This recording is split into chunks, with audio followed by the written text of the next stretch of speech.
zgjedhore, zoti Kaso, për t'ju lënë juve prap të parët, pra partitë e mëdha dhe për t'i goditur indirekt partitë e vogla, partitë e reja? Nuk ka asnjë lloj marrëveshje për asnjë gjë. E vetmja marrëveshje e deklaruar në parim ka qenë ajo që të ulemi dhe të bëjmë realitet kësaj radhe atë që nuk kemi bërë mbas 2 raporteve të fundit të Odirit, pra të ngremi Komision të Reformës Zgjedhore që të paktën të adresojë shqetësimet e Odirit. Kjo është tjetër. Kujtojmë që janë të paktën 2 raportet të Odirit që kanë një seri vrejtjesh dhe problematikesh konstatuara, të cilat ngelen të pa adresuar. Dhe tashmë ishte për shkak të vullnetit të majorancës, e cile ka refuzuar që të adresojë dhe ato problematike që ka konstatuar Odiri, dhe të paktën qëllimi i ngritjes Komisionit të Reformës Zgjedhore ishte ky, të mbledhim së bashku vrejtjet dhe sugjerimet që ka Odiri në 3 raportet e fundit, për 3 zgjedhjet e fundit, dhe ti adresojmë.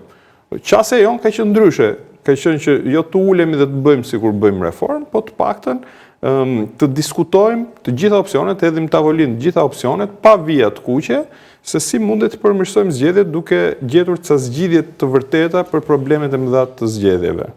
Ndërkohë që qasja që ka qenë të paktën është deri më sot nga majoranca është hajde të bëjmë atë çekun në letër të gjithë detyrave që na ka lënë Odiri, që të bëjmë sikur t'i adresojmë, pra një qasje krejt e ndryshme në thelb midis 2 forcave politike.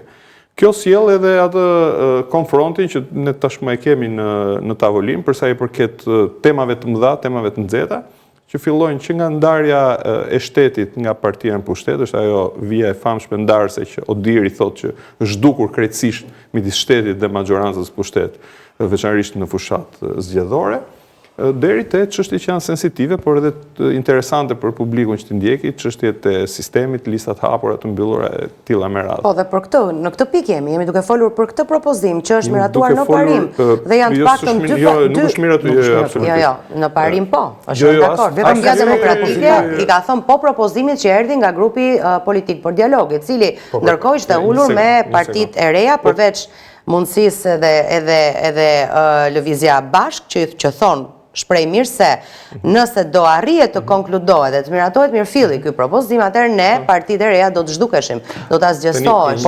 Ky është propozim që ka bërë pragu 4%, paktën kur është përmendur pragu 4%, mundësia ka thënë ky prag mua do më zhdukte si parti. Është e vërtetë. Dhe mua dhe partitë e tjera të vogla. Dini se kush e ka bërë si propozim këtë pragun 4% dhe sistemin kombëtar proporcional? Ka bërë Lapaj. Po Lapaj është parti e madhe?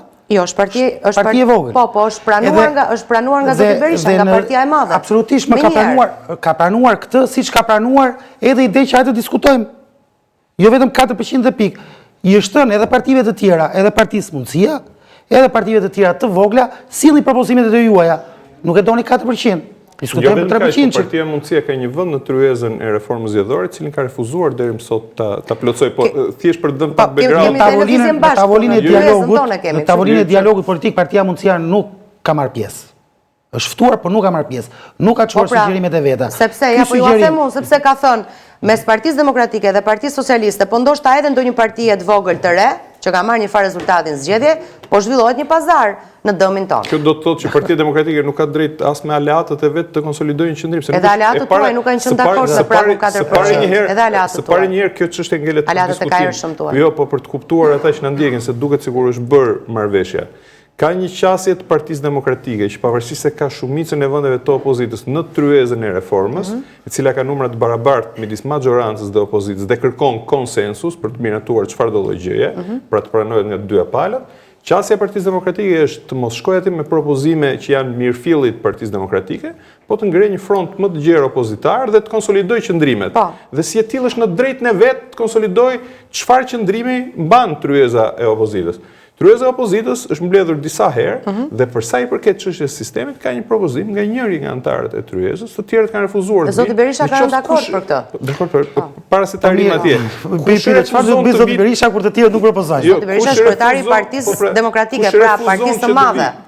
Po është lëshim në fakt për partitë e vogla sistemi proporcional kombëtar. Ja ta dëgjojmë zotin Muçi, se e kemi në studio. Ja ta përfundoj, se është çështje e opozitës, meqense duket sikur kemi bërë ndonjë gjë që nuk shkon ose që nuk na takon të bërim. Për uljen e numrit deputetëve keni rënë dakord apo jo? Po s'kemi kaluar për asnjë, as nuk është çështje fare e reformës kjo.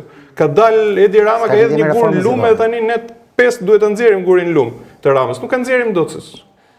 Kalije me qasin kjo gjithsesi. Po nuk është çështje debati fare. Me atë që mund ndodh nesër pra? Po nesër mund të ndodhi çfarë do lloj gjë, nuk është çështje që po diskutohet as në tryezë reforme as në asnjë lloj tryeze tjetër. Kështu që neve mund të flasim çfarë themu për zbarkimin në hënë, për